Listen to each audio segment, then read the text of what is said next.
हरिओम। आज हम लोग काउंसिल ने दिया हुआ जो डेटा बैंक है उसके तीसरा पेपर जो दिया हुआ है या तीसरा डेटा बैंक का सेट जो दिया है, क्वेश्चन का सेट, उसको सॉल्व करने की मैं कोशिश करता हूँ या मैंने हल करके रखा है, वो आपके सामने मैं पेश कर रहा हूँ। एक बात मुझे, यही वीडियो जो मैं बना रहा हूँ उसमें सबसे पहले मुझे ये बात कहनी है कि बहुत सारे लोगों ने अभी तक, उन्हें पता भी नहीं है कि काउंसिल ने एग्जाम डिक्लेयर की है, और लोगों के मुझे फोन आते हैं कि ये एग्जाम होने वाली है या नहीं होने वाली है। और सब लोगों को मैं आपको और सबको और आपके जो फ्रेंड्स है, आपके पहचान वाले हैं जिन्होंने ये 3,000 रुपये फीस पहले भरी है, उन सबको मेरी एक रिक्वेस्ट है, रियली रियली एक रिक्वेस्ट है कि अपना अपना मेल बॉक्स खोल के देखो। आपके मेल बॉक्स में काउंसिल ने भेजा हुए 2 मेल आए हुए रहने चाहिए। दोनों का कंटेंट एक ही है, मगर वो मेल क्या है कि काउंसिल एग्जाम ये फलाना तारीख को लेने वाली है, आपको क्वेश्चन बैंक देने वाली है, आपको मॉक टेस्ट या एक ट्रायल की टेस्ट भी आपको देखनी है, आप देख सकते हैं, आप उसको कर सकते हैं, तो आपको पता चलेगा कि ये फाइनल एग्जाम कैसे रहने वाली है। 10 तारीख को एग्जाम है हमारी 11 बजे से, तो उसके लिए आप तैयार रहना। और ये टेस्ट की जो फी है 1,000 रुपये वो भरनी है, और काउंसिल के वेबसाइट से भरो।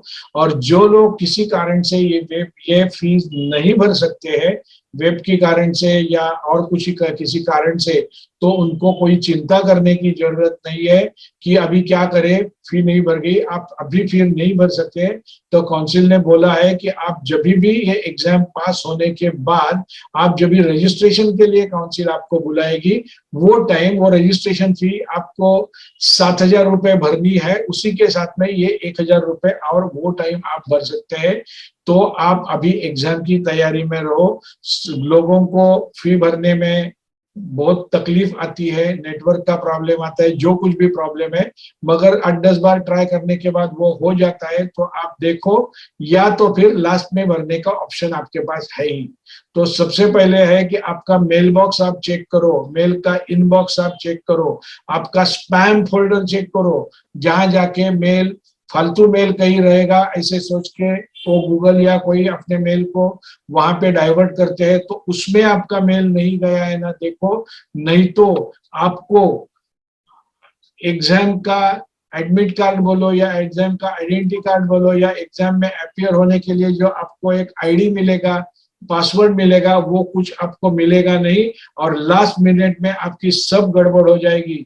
तो सब लोग अपना अपना, जैसे मैंने आपको बोला था सब लोगों को कि रोज मेल बॉक्स अपनी काउंसिल की वेबसाइट दिन में 2-3 बार देखो, वैसे ही अपना मेल बॉक्स रोज देखते रहो। कभी भी काउंसिल से कुछ से पास आएगा, उसको नॉर्मली उसको स्टार मार्क करने की सुविधा रहती है, मतलब वो मेल गलती से आपसे डिलीट नहीं हुए, बाजू में स्टार आ जाएगा।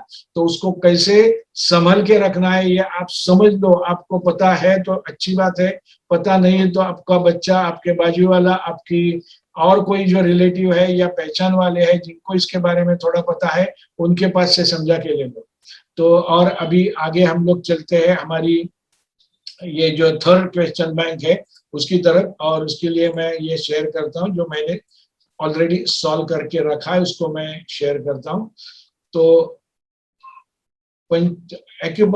फंडामेंटल्स ऑफ एक्यूपंक्चर, यानी ये सेक्शन में जो सवाल आए हैं वो सब फंडामेंटल्स के सेक्शन है। और इसमें से ये जो फंडामेंटल का सेक्शन है उसमें से उसके लिए 20 मार्क काउंसिल ने दिया है। और ये जो 20 मार्क मतलब 10 सवाल ये फंडामेंटल्स के सेक्शन में से आने वाले हैं। तो इसको हमें 10 मार्क मतलब 20, यानी पासिंग के आधे मार्क आपको इसमें ही मिलने वाले हैं, सब सवाल ठीक से देंगे तो चलो आगे शुरू करते हैं। मैंने ऑलरेडी आसान करने के लिए, ज्यादा टाइम पास नहीं होना चाहिए, इसके लिए मैंने इसको येलो मार्क किया है, आप देख सकते हैं। Electric resistance at acupuncture point is high, normal, low और नन। तो लो है इलेक्ट्रिकल रेजिस्टेंस, उसका कमती रहता है, और इसके लिए उसमें से इलेक्ट्रिसिटी ज्यादा पास होती है। एक्यूपंक्चर बिंदूचा विद्युत विरोध कसा असतो, तो प्रखर, सामान्य, कमी आणि काही नाही. तो कमी असतो, विरोध कमी असतो, उसका रेजिस्टेंस कमती रहता है, उसमें से इलेक्ट्रिसिटी ज्यादा पास होती है. दूसरा सवाल है, according to acupuncture philosophy the human life exist due to virtue of. किसकी वजह से आदमी की, ये मानव की जिंदगी शुरू रहती है, क्या कारण है? तो 4 ऑप्शन है. एक channels, 5 element, nervous system, blood, ये सभी है. मगर ये चैनल, नर्वस सिस्टम, ब्लड वगैरह सबके पीछे का जो कारण है वो 5 एलिमेंट्स है, और इसलिए मैंने उसको 5 एलिमेंट्स करके मार्क किया है. ये हर एक चीज है ही ह्यूमन बॉडी में, मगर ये सब जो चीज है, चैनल, नर्वस सिस्टम, ब्लड, सबको चलाने वाली जो यंत्रणा है, वो यंत्रणा है 5 एलिमेंट्स की, पंचमहाभूत की. एक्युपंक्चर तत्वज्ञानानुसार मानवी जीवन हे पंचमहाभूतांच्या अस्तित्वाने सुरू असते. Which of the following can be attributed to yang. अभी इसमें से जो 4 दिए हैं उसमें से यांग क्या है? ध्यान में रखना, यांग का मतलब क्या है? यांग का मतलब यांग और यिन में आपको समझने चाहिए, और ऐसे सवाल आएगा तो आपको एक कौन सा अलग है वो सोचना चाहिए. तो इसमें इनएक्टिविटी मतलब सुस्त आदमी है, निष्क्रियता. सॉफ्ट मतलब मऊ. फेमिनाइन स्त्रीत्व है. एक्शन और कृति, तो ये सब जो पहले 3 है, इनएक्टिविटी, सॉफ्ट, फेमिनाइन, ये सभी यिन है. और यांग क्या है? Action is Yang, Kriti, action, ये यांग है. abundance of chi in the stomach channel is found between these hours. कौन से समय में स्टमक चैनल में, मतलब स्टमक मेरिडियन में कौन सी चैनल है? तो इसके लिए हमें क्या देखना पड़ेगा, हमें ध्यान में लाना पड़ेगा ऑर्गन क्लॉक. और ऑर्गन क्लॉक को आपको ध्यान में रखना ही पड़ेगा, क्योंकि उसके ऊपर 1-2 तो सवाल आने वाले हैं. तो 7 से 9 बजे तक का जो टाइम है, कैसे ध्यान में रखना है? मेटल एलिमेंट 3 से 5, लंग मेरिडियन 3 से 5, 5 से 7 है लार्ज इंटेस्टाइन मेरिडियन, और 7 से 9 स्टमक मेरिडियन. ये जो ऑर्गन क्लॉक की जो कंसेप्ट है ना, वो मेरे जो लेक्चर्स है 3G एक्यूसाइंस के, उसमें मैंने बहुत खास तरीके से समझाई है. और ये कैसे इसका इम्पोर्टेंस हमारी डेली लाइफस्टाइल में होता है. और ये जो ऑर्गन क्लॉक हमारा है शरीर का, मेरिडियन सिस्टम और ऑर्गन क्लॉक, वो नहीं ठीक से चलता है, इसके लिए हम लाइफस्टाइल डिसऑर्डर्स में आते हैं. वो सब मैंने उसमें समझाया है. मैंने आपको बोला था कि मेरी एक आने वाला है जो रिवीजन 3G एक्यूसाइंस, आप सब लोगों के लिए, जो भी एग्जाम में बैठे हैं, उन सब लोगों के लिए आगे चल के प्रैक्टिस में आसानी होगी. इसके लिए मैं बहुत ही, मतलब 90% डिस्काउंट देके आपको वो कोर्स मैं देने वाला हूँ. 600 रुपए में है. 1 या 2-3 महीने, 1-2-3 महीने देखता हूँ मैंने आपको वो लेक्चर देखने को मिलेंगे. 11 लेक्चर है. अगस्त 2021, यानी अब भी 2 महीने पहले जो कोर्स मैंने लिया था, रोज 2, सवा 2, 2.5 घंटे के 11 लेक्चर्स उसमें है. और उसमें मेरे तरीके से मैंने सब ये जो एक्यूपंक्चर की जो सिस्टम है, वो सामान्य आदमी को, आम आदमी को समझे, इसी प्रकार से मैंने दी है. और उसमें से ही आता है ये ऑर्गन क्लॉक. तो ऑर्गन क्लॉक कहाँ पे हमें, कि ये स्टमक मेरिडियन का काळ जो आहे तो सकाळी 7 ते 9 है. आगे का सवाल है, patient wakes up at headache at 12. आप एक ध्यान में रखो, ये सवाल यही आएंगे तो अच्छा है, मगर इसके अलावा कुछ भी आएंगे ना, तो जब भी टाइम का सवाल आता है ना, तभी आपको सीधा ऑर्गन क्लॉक में जंप मारनी है. जब भी कोई पूछता है ये टाइम में ये ऐसे है, ये टाइम में ये ऐसे है, तो ऑर्गन क्लॉक में आपको जंप मारना है, और ऑर्गन क्लॉक समझ के आपको उसके बारे में काम करना है, या उसके हिसाब से आपको ये देने हैं. तो patient wakes up eight 12 midnight, रात को 12 बजे. रात को 12 बजे कौन से मेरिडियन चलती है, वो हमें ऑर्गन क्लॉक से ही समझता है. तो रात को 11 से 1 बजे तक गॉल ब्लैडर मेरिडियन का टाइम है. तो इसका आंसर रहेगा जीबी चैनल, और इसका आंसर रहेगा मराठी में गॉल ब्लैडर. ये जो आगे का सवाल है, 5 elements, water excess making fire deficient is type of. ये सवाल बहुत खतरनाक सवाल है, क्योंकि मुझे भी नहीं समझा इसमें से इनको क्या पूछना है. इसमें एक ऑप्शन दिया है, water excess making fire deficient. पानी ज्यादा है, वाटर एलिमेंट ज्यादा है, तो फायर एलिमेंट को डेफिशिएंट करता है, मतलब कमती करता है. मतलब क्या होता है, उसका मतलब है डिस्ट्रॉय करता है फायर एलिमेंट को. Water destroys fire. तो पहला ऑप्शन जनरेटिव साइकिल हो नहीं सकता है. काउंटर एक्टिंग साइकिल मतलब ये जो जनरेशन साइकिल आगे जाता है वो उल्टा चलता है, काउंटर एक्टिंग, तो उल्टा चलने वाला है। और को साइकिल का मतलब है, को साइकिल का मतलब ये डिस्ट्रक्शन साइकिल, डिस्ट्रक्शन साइकिल। तो डिस्ट्रक्शन साइकिल कैसे है कि एक छोड़ के आगे वाले में वो अटैक करता है, तो को साइकिल एक्चुअली ये ओवर एक्टिंग साइकिल और को साइकिल मेरे अंदाज से दोनों एक ही है। पता नहीं ये दोनों चीज उन्होंने सामने और साथ में क्या डाली है, मैं काउंसिल को एक लेटर लिख के पूछने वाला हूँ कि एग्जैक्टली ये क्या चाहिए। तो मुझे भी रियली स्पीकिंग मुझे भी नहीं समझा ये ठीक से, ये सवाल का क्या है, क्योंकि ओवर एक्टिंग और को साइकिल दोनों एक ही है, तो दोनों में से किसी भी एक को हम लोग क्लिक करें या क्या करें पता नहीं। ऐसे 3 सवाल है, 6, 7 से 6, 8 और 11, ऐसे कुछ 3 सवाल है जिसमें ये थोड़ी सी गड़बड़ है, क्योंकि सब जगह में ऐसे ही कुछ है। Acupuncture points on this channel can be used to regulate sweating, sweating को कंट्रोल करना है, घाम आता है, पसीना आता है, उसको कंट्रोल करना है, तो कौन से चैनल के पॉइंट्स हम लोग लेंगे। स्किन जो है, स्वेटिंग होता है मतलब स्किन से होता है, तो वो लंग मेरिडियन के साथ में जुड़ी हुई है, मगर पसीना आने का कारण हीट ज्यादा रहता है, और हीट को मारने वाला ये जो डिस्ट्रक्शन साइकिल है, तो उसका वाटर एलिमेंट डिस्ट्रॉयज हीट, और इसलिए उसकी ये आएगी किडनी। गलती से यहाँ किडनी के बदले में यूरिनरी ब्लैडर लिखा गया है, वो किडनी होना चाहिए। एक्चुअली चैनल के बदले में एलिमेंट का ही नाम होना चाहिए था। ये भी मैं काउंसिल को बताने वाला हूँ, फाइनल एग्जाम में शायद ये ठीक हो गया जाएगी। 8वां सवाल है, basic properties of acupuncture points are. Acupuncture points की बेसिक प्रॉपर्टीज क्या है। लो इलेक्ट्रिकल रेजिस्टेंस तो हम लोगों ने देख लिया। अभी ये दोनों चीजें मुझे भी पता नहीं है, चेंज ऑफ रेजोनेंस का मतलब क्या है और वो हम कैसे समझ सकते हैं, तो पता नहीं। लो इलेक्ट्रिकल रेजिस्टेंस का यूज करके पॉइंट डिटेक्टर मशीन बनाई है, तो प्रैक्टिकल यूज के लिए है, मगर ये दो चीजों का पता नहीं है। मगर मुझे ऐसे लगता है कि ये सभी प्रॉपर्टीज एक्यूपंक्चर पॉइंट में रहती है। और एक्यूपंक्चर बिंदु से मूलभूत गुणधर्म कौनते हैं, अनुनाद बदल, अभी रेजोनेंस समझना मुश्किल है तो बदल क्या समझेगा उसका, और विद्युत प्रवाह, तो ये सभी है ऐसे मुझे लगता है। हम लोगों को ये ऐसे जो सवाल है जिसके डाउटफुल, मुझे भी डाउटफुल जिसके आंसर लगते हैं, उसके लिए हमें ध्यान रखना पड़ेगा। काउंसिल ये सब इसके एग्जाम्पल्स, इसका जो सॉल्व पेपर है वो एक तारीख के आजू बाजू में हमें देने वाली है, तो उसको हमें पक्का ध्यान में रख के आगे काम करना है और एग्जाम की प्रिपरेशन करनी है। आगे का सवाल है, how many luo connecting points are there in the human body. हमारे शरीर में, मानवीय शरीर में लो कनेक्टिंग पॉइंट्स कितने हैं। हम लोगों को पता है कि हर मेरिडियन पे एक एक लो कनेक्टिंग पॉइंट है, और स्प्लीन जो है उसको एक और है, तो स्प्लीन को 2 और 12 और 1 13 हो गई है यहाँ पे। मगर डीयू और रेन मेरिडियन को भी एक एक लो कनेक्टिंग पॉइंट है, जिसका नंबर है DU1 और रेन 15। मगर एक बात मुझे समझ में नहीं आती है, क्योंकि क्या है लो कनेक्टिंग मतलब, क्या है लो कनेक्टिंग मतलब यिन और यांग को जोड़ने वाला पॉइंट है।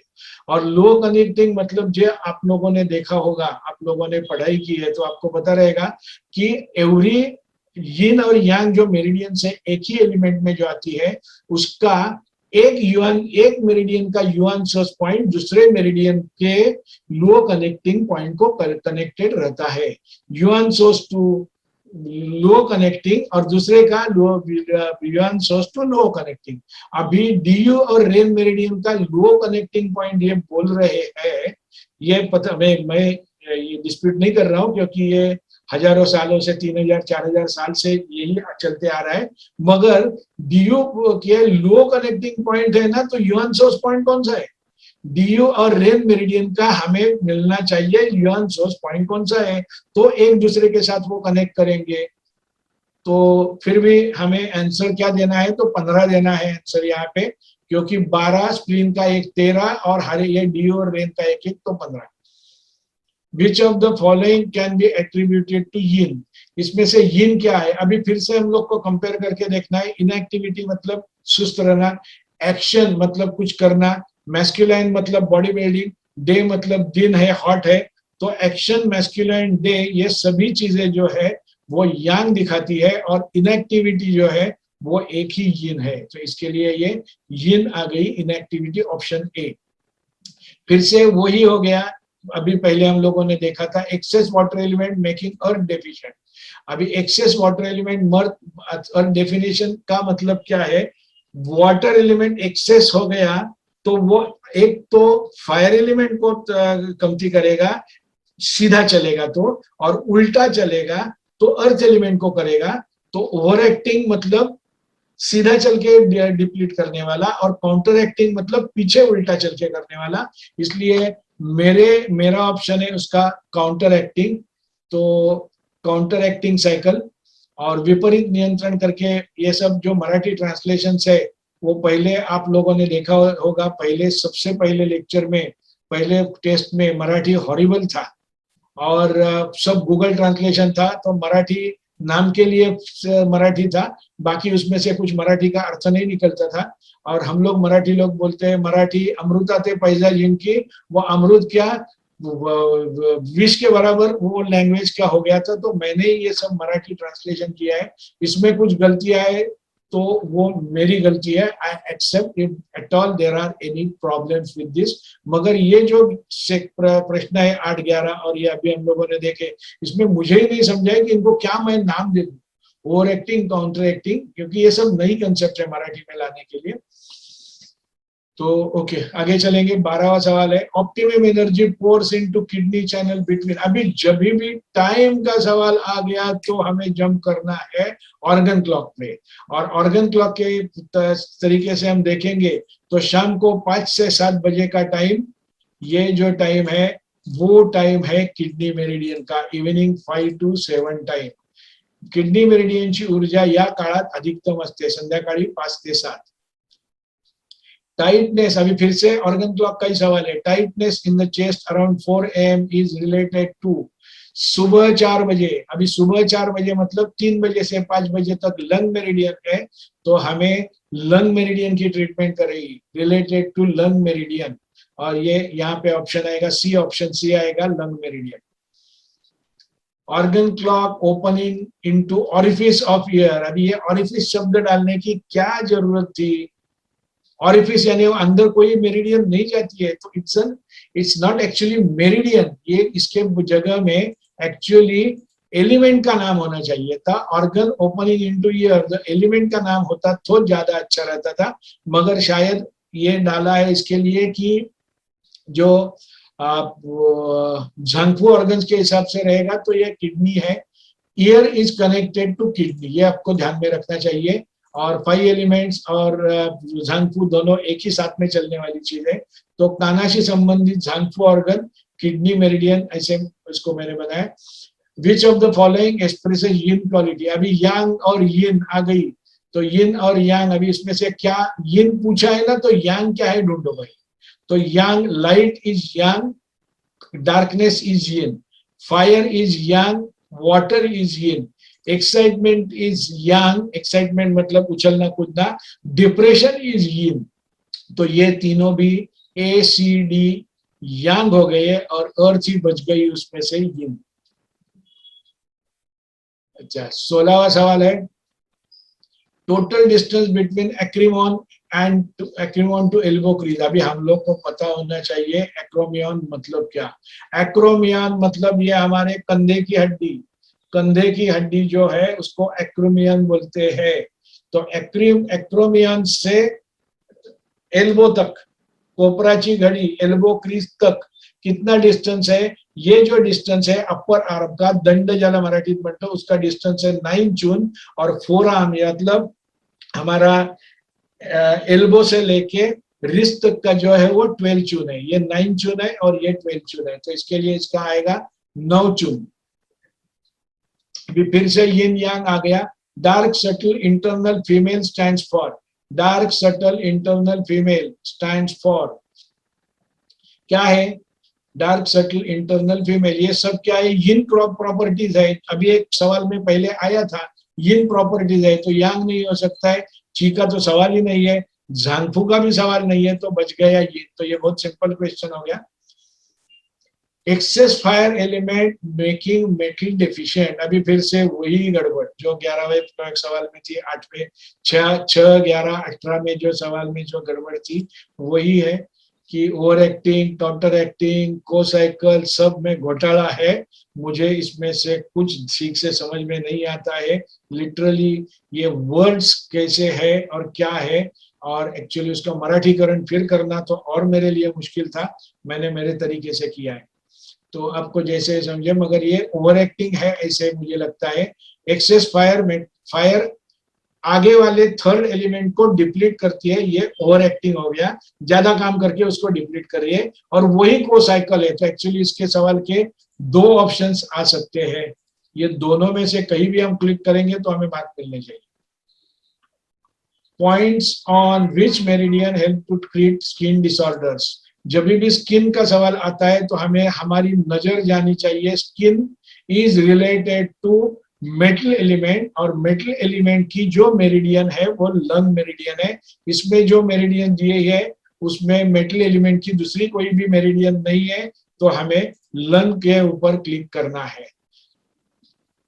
त्वचेच्या विकारासाठी मेरिडियनचे कोणते पॉइंट्स, कोणत्या मेरिडियनचे पॉइंट्स, तो ये okay. Number of primary meridians, number of primary meridians are कितना है, 13 है कि 12 है कि 14 है कि 15 है कि 18 है, सवाल बहुत टेढ़ा है।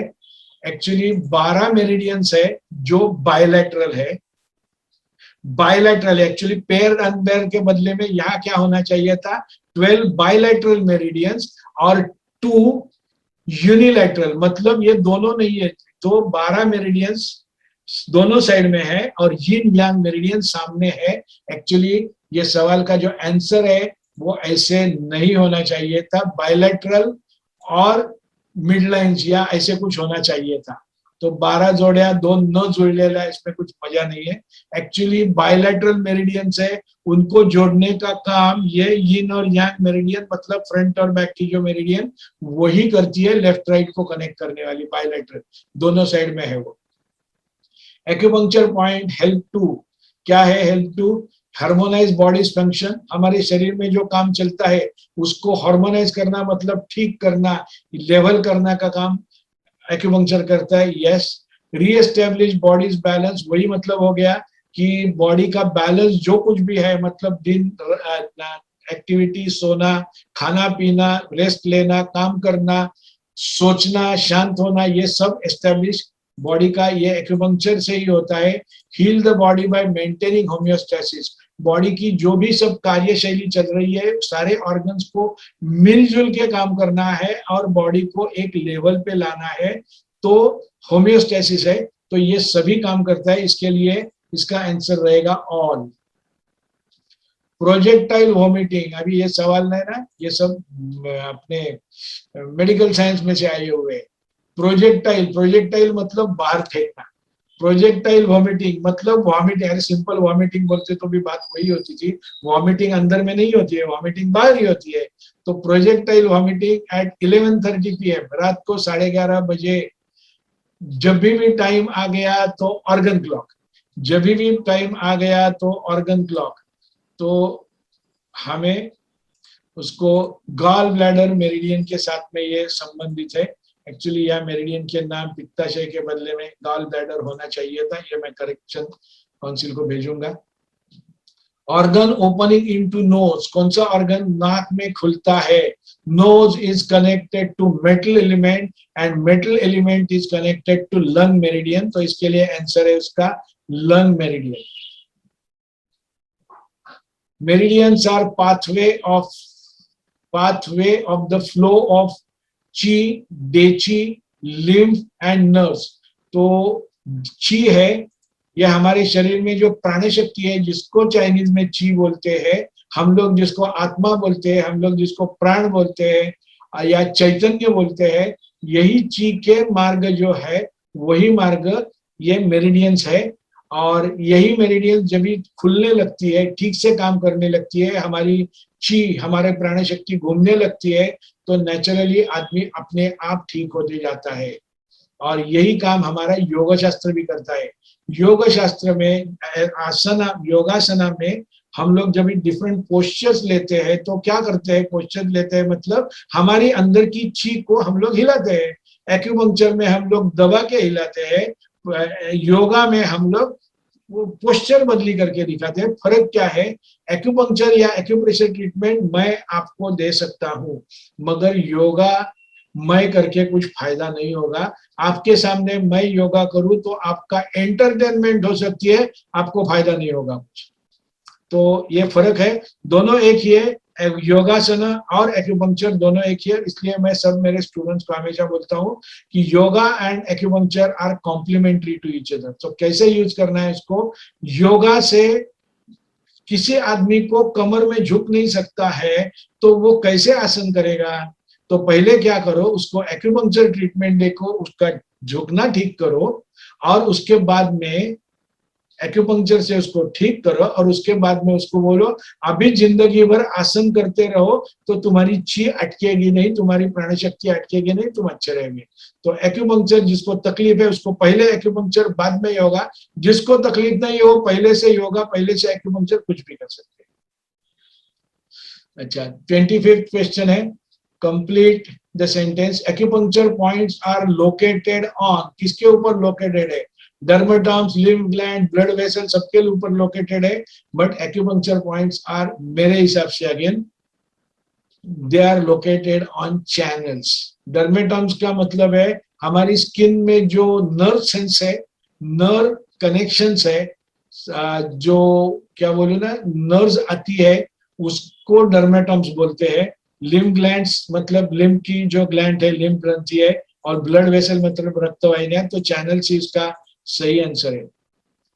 ऑर्गन क्लॉक थ्योरी डिस्क्राइब, 26वां सवाल है, organ clock theory describes about abundance of chi in that meridian in given time।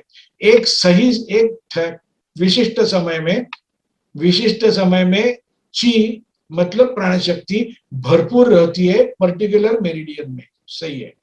B option है, टाइम ऑफ मैक्सिमम ची पोरिंग इनटू द चैनल, यानी वही टाइम में एक टाइम ऐसे है जहां सबसे ज्यादा एनर्जी अंदर बह जाती है, तो ये भी सही है।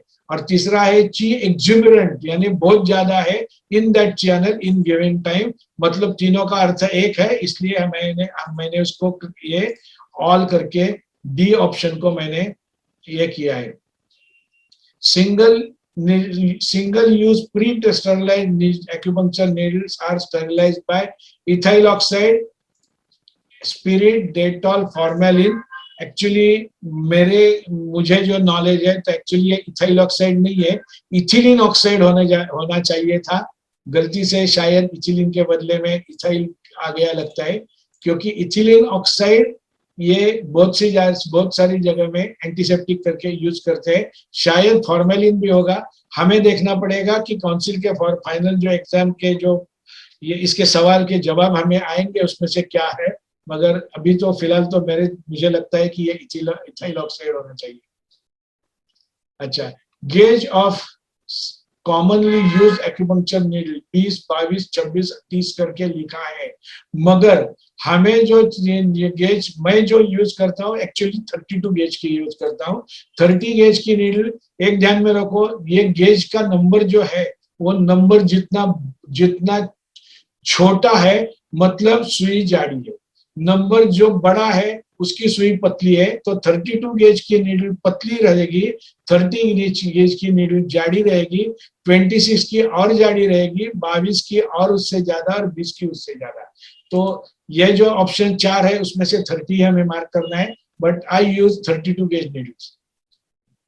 Indirect moxibustion, question number 29, indirect moxibustion done at Ren 8 to treat, किसके लिए? अभी सबसे पहले ये रेन 8 पूछा है तो हमें पता होना चाहिए रेन 8 ये कौन से पेड़ की मूली है, ये कौन से पेड़ की मूली है, कौन से खेत में आती है। तो हमें ऐसे नहीं होना चाहिए अरे यार इसको क्या करूं मैं, ये रेन 8 कहाँ ढूंढूं। लोग मुझे पूछते हैं कि सर ये एग्जाम ऑनलाइन होने वाली है, मैं घर में बैठ के देखने वाला हूँ, तो मैं बाजू में पेपर क्वेश्चन ये क्या आंसर शीट या अब मेरे टेक्स्ट बुक लेके मैं एग्जाम देता हूँ, तो मैं उनको सबको बोलता हूँ, ऐसे मेरे मुझे 2-3 जन के फोन आ गए, मैंने सबको बोला कृपा करके ऐसे कुछ भी मत करो, क्योंकि ये जो एग्जाम की जो सिस्टम है वो पुणे यूनिवर्सिटी ने बनाई हुई है, ऐसे मुझे लगता है, अभी आने वाली है पता नहीं, डॉक्टर लोगों की जो हो गई वो पुणे यूनिवर्सिटी ने बनाई थी, और उसमें आपका कैमरा हमेशा चालू रहेगा। आप 10 बार आपकी मुंडी बाजू में चली जाएगी और तो आप एग्जाम में से आउट हो जाएंगे। आपके बाजू में आके कोई आपके कान में बोलेगा, बाजू में कोई खड़ा है और बुक लेके, और आपके कान में आके कुछ बोलेगा, अरे ये इसका आंसर ये है, तो उसका चेहरा उसमें दिखे तो आप आउट हो जाएंगे। वहां 10 लोगों के 4 लोगों के आवाज भी आए तो भी आप आउट हो सकते हैं। तो इसलिए ये एग्जाम देते टाइम आप आपका मोबाइल बंद रखो। मोबाइल में से एग्जाम देने वाली है तो सिम कार्ड ऑफ करके रखो।